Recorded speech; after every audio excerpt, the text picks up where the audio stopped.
All right, this is the Chinese plank. All we need is a bench and a box. Bench is for the upper body, box is for your feet. Generally like 18 inches is kind of what we're looking at. That's kind of like a sweet spot for the height. Just so we have enough benches, we're just gonna use a bench and a box just to save it. So the bench is for the upper back. So what we're gonna do is basically upper back's gonna be on the bench.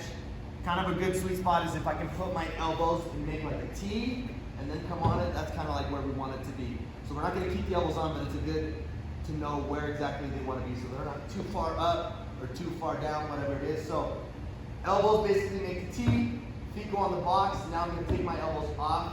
The idea here is you can see that I'm somewhat relaxed with my hips, and that's not what we want. We don't want them to just sit here and hold this position where it's not challenging. We want feet together. We're gonna point the toes, and then I'm gonna try to drive my hips up, right?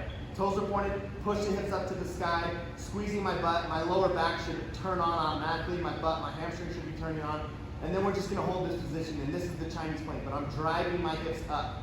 Now, if this is easy for people to hold it during that amount of time, then we're just gonna have them do it weighted.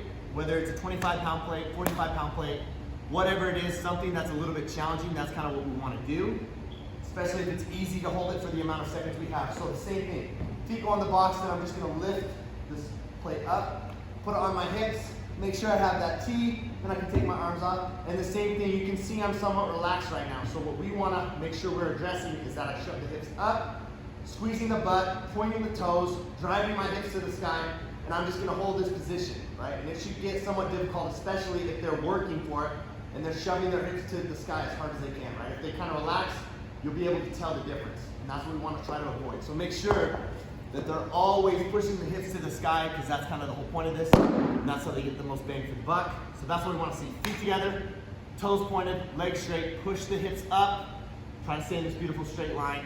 And that's what we're looking for the Chinese plank.